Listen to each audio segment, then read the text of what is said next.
Cette vidéo porte sur l'ethnographie dans le cadre d'une recherche qualitative en développement international.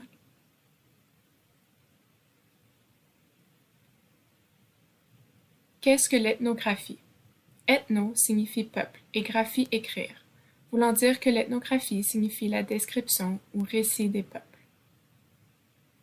L'ethnographie est donc un outil de recherche issu de l'anthropologie sociale qui consiste à observer, à décrire, à documenter et à analyser les styles de vie ou les tendances particulières d'un groupe de personnes à l'intérieur d'une culture ou d'une sous-culture.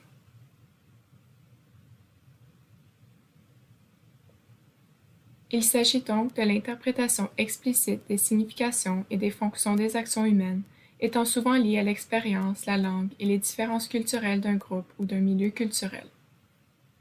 D'ailleurs, elle se distingue des autres approches qualitatives par l'accent mis sur le concept de culture. La notion de culture englobe la manière de voir le monde et les systèmes de valeurs qui déterminent la façon dont les personnes se perçoivent et voient leur rôle dans leur vie quotidienne, étant précisément ce que permet d'étudier l'ethnographie. En ce sens, l'ethnographie porte principalement sur une démarche compréhensive visant à mieux cerner les comportements sociaux tels que les interactions, les rituels et le langage des membres d'un groupe, avec l'intention de comprendre les normes culturelles, les croyances, la structure sociale et les autres modes culturels. Enfin, l'ethnographie est unique dans le sens où elle peut prendre la forme d'un dialogue, puisque les personnes étudiées peuvent émettre des commentaires suite aux conclusions et interprétations formées.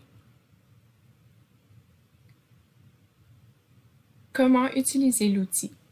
L'ethnographie requiert l'immersion totale du chercheur dans la vie quotidienne des membres du groupe afin qu'il puisse saisir par les observations et les entretiens ce que sont les croyances, les valeurs et les conduites qui façonnent le comportement du groupe et la façon dont les membres structurent et conçoivent le monde. Le chercheur devient donc un participant actif, ce qui lui permet de dégager une certaine vision de la culture existante. L'ethnographie comporte du travail de terrain qui est généralement long, au cours duquel le chercheur fait des observations et réalise des entretiens approfondis auprès des participants. Les détails de la vie quotidienne de ceux-ci sont relevés dans un style documentaire, aboutissant à une description narrative dense et compréhensible, ainsi qu'à une interprétation intégrant tous les aspects de la vie des membres du groupe, mettant ainsi en relief toute sa complexité. Les chercheurs qui font appel à l'ethnographie pour en apprendre sur la culture à l'étude utilisent généralement le travail de terrain. L'ethnographie renvoie également à l'observation participante par laquelle le chercheur est immergé dans un groupe sur une longue période afin de mieux comprendre l'univers social des participants. L'observation participante est ainsi utilisée par le chercheur dans les activités d'observation du groupe afin de collecter et d'interpréter les données. Le chercheur doit ainsi être capable de se positionner en tant qu'observateur réflexif, ayant conscience de sa subjectivité et de son environnement tout en enregistrant et faisant la collecte de nouvelles informations.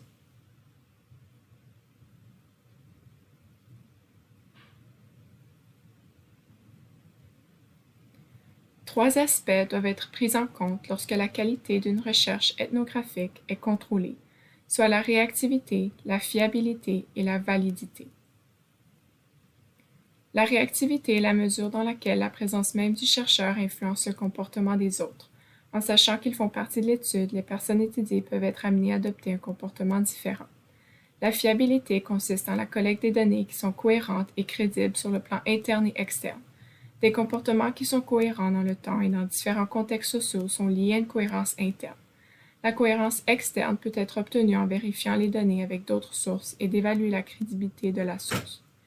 La validité correspond à la précision de la collecte et de l'analyse des données et le degré auquel les données recueillies et décrites par le chercheur reflètent le monde des personnes étudiées.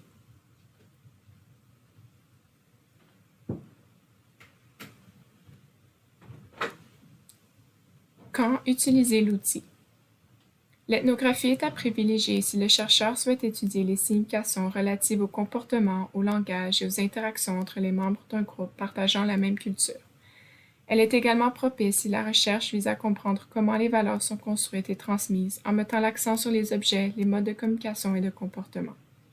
Elle est utile dans l'analyse des sites suite à des interventions de développement international, dans l'optique où ces interventions peuvent avoir des impacts profonds et inattendus qui s'étendent au-delà des plans officiels et de la durée du programme.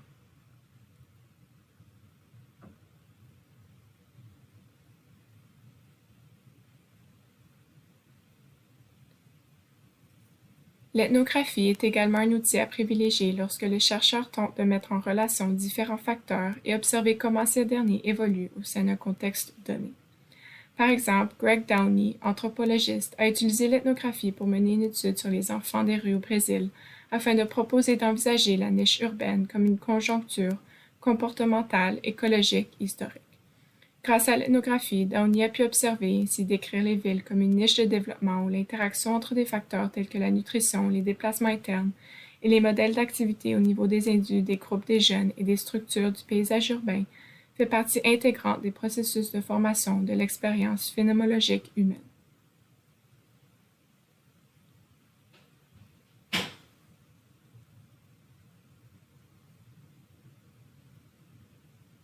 Il a pu, par le fait même, proposer l'idée selon laquelle la mutabilité entre les corps, les comportements et le paysage urbain a créé un phénoménotype urbain distinctif comme résultat de ces processus. Quels sont les avantages de l'ethnographie?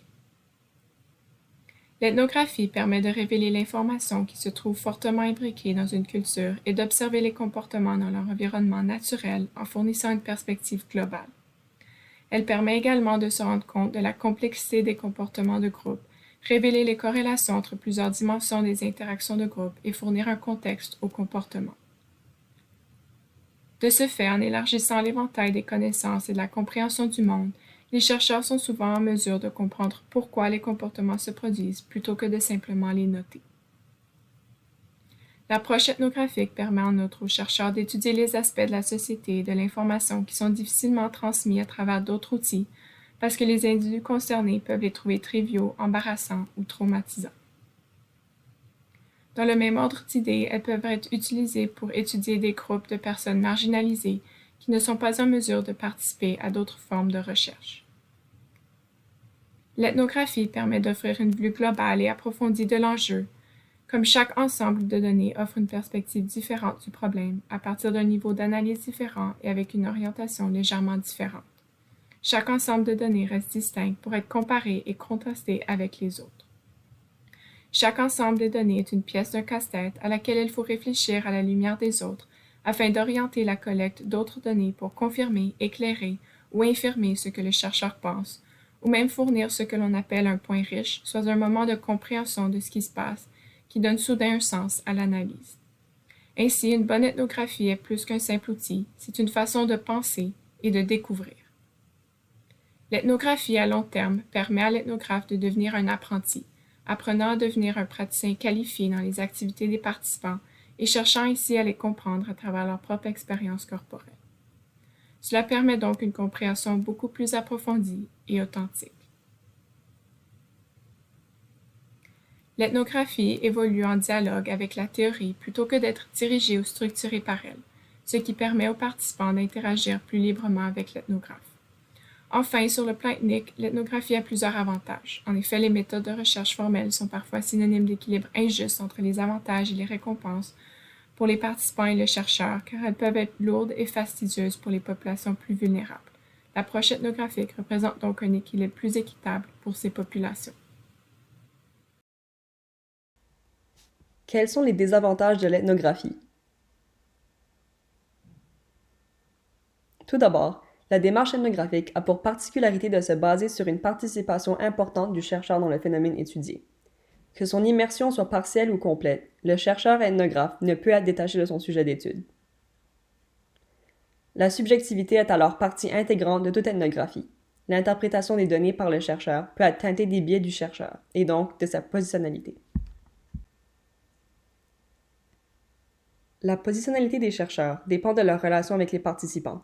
Les niveaux de familiarité avec les participants et les contextes sont déterminés par les antécédents professionnels et personnels du chercheur, qui le positionnent en tant que personne faisant partie intégrante du groupe ou personne externe au groupe.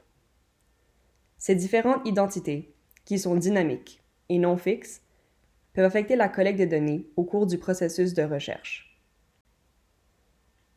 Lorsqu'un chercheur est immergé dans la société étudiée, il y a un risque qu'il modifie les événements observés et auxquels il participe, voire de perdre de vue son rôle de chercheur en s'identifiant de façon excessive au groupe étudié.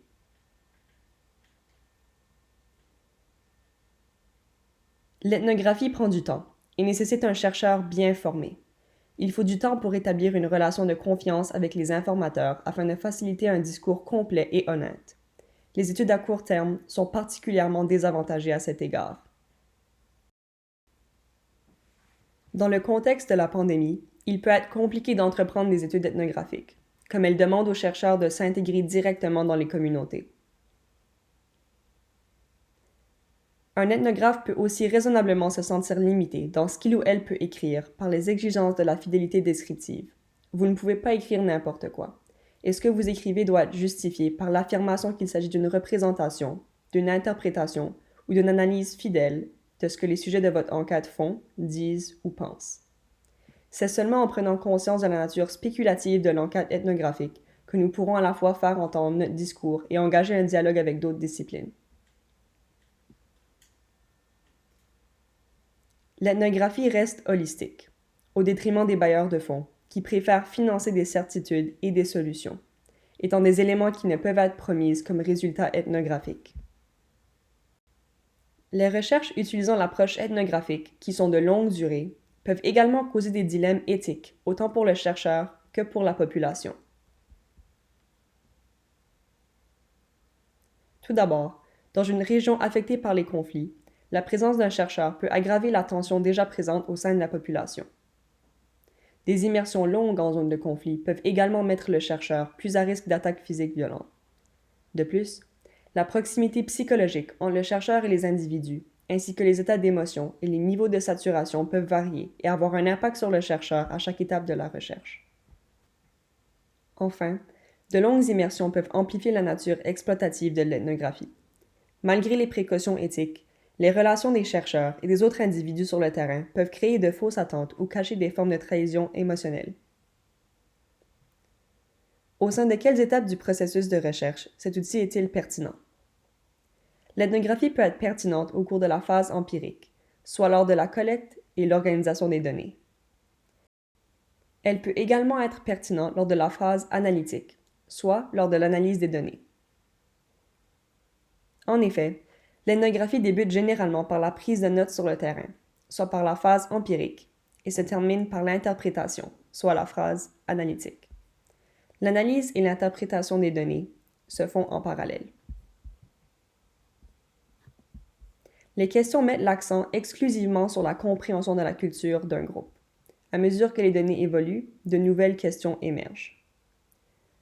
Au cours de ce processus d'analyse et d'interprétation, le chercheur peut faire des déductions et discuter de la signification possible des données. L'ethnographie utilise principalement l'analyse de contenu pour induire des thèmes ou des tendances. Au cours de la phase analytique, l'analyse des données fait d'abord l'objet d'un codage des notes de terrain et des entrevues pour se faire une idée des modèles pouvant émerger. Alors que les codes représentant des significations similaires, les thèmes liés à un même domaine d'analyse sont regroupés en catégories plus abstraites. Des relations sont établies entre les catégories conceptuelles afin de dégager les tendances du groupe ou des personnes en matière de comportement. Le processus d'analyse ethnographique vise ainsi à fournir une description détaillée et exhaustive d'un groupe partageant la même culture. Walcott propose 3 aspects liés au processus d'analyse qui sous-tend l'ethnographie, soit la description, l'analyse et l'interprétation de la culture partagée par le groupe. La description se traduit par la présentation d'une représentation dense des observations du chercheur par thème ou catégorie. La description peut prendre différentes formes, telles que la mise en évidence d'un incident critique, d'un récit rapporté selon différentes perspectives ou encore de l'examen de groupe en interaction.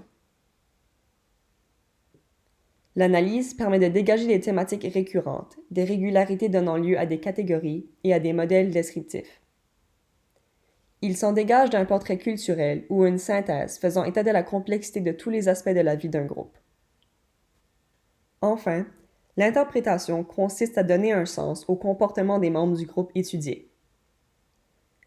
L'interprétation générale du chercheur ou la signification est discutée dans le cadre des résultats et peut mener à des déductions ou à une théorie pour appuyer son interprétation.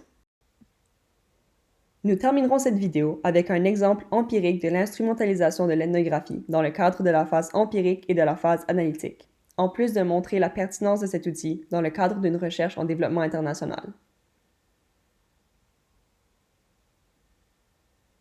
Une étude a été menée en 2 phases entre 2014 et 2016 auprès de garçons ayant participé au programme Parivartan. Le programme Parivartan a été mis en place dans le but de confronter les influences sociales et structurelles plus larges qui façonnent le point de vue des garçons adolescents sur les relations entre les sexes et les pratiques qui oppriment les adolescentes. Le programme a lieu dans des communautés rurales du sud de l'Inde, où les comportements et les attitudes des garçons à l'égard des filles sont considérés comme l'un des obstacles structurels qui limitent l'accès des filles à l'éducation et affectent négativement leurs résultats scolaires.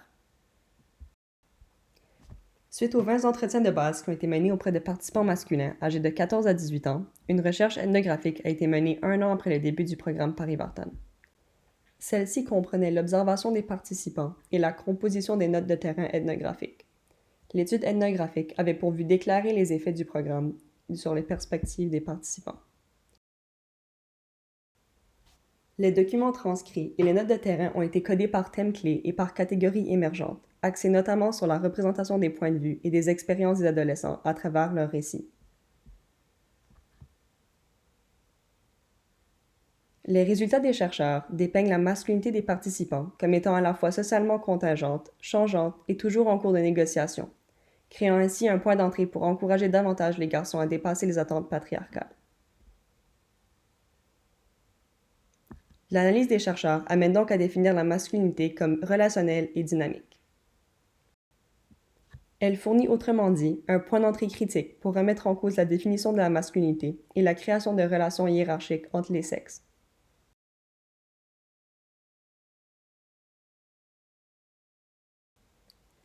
Cet exemple démontre les 2 phases du processus de recherche où l'ethnographie est pertinente, soit la phase empirique et la phase analytique. La phase empirique, dont la collecte des données, s'est effectuée à l'aide d'entretiens, d'observations participantes et de rédaction de notes de terrain. La phase analytique correspond quant à elle au codage des documents recueillis et transcrits et de l'interprétation de ceux-ci par les chercheurs afin d'arriver à une analyse. Bref, l'exemple illustre clairement l'idée selon laquelle l'ethnographie est en mesure de concrétiser ce qui est d'ordre métaphysique, soit les croyances, les perceptions individuelles et les traditions inconsciemment acceptées, en mettant l'être humain au centre, tant dans sa vulnérabilité qu'au sein de dynamiques interactionnelles où chacun a un rôle à jouer, d'où la pertinence de cet outil en développement international. En effet, l'étude des enjeux relatifs au développement international se base principalement sur des causes systémiques sociétales, chose que l'on ne peut comprendre que si l'on ouvre le dialogue et qu'on crée des liens de réciprocité, tels que le fait l'ethnographie. Ceci conclut notre vidéo sur l'ethnographie.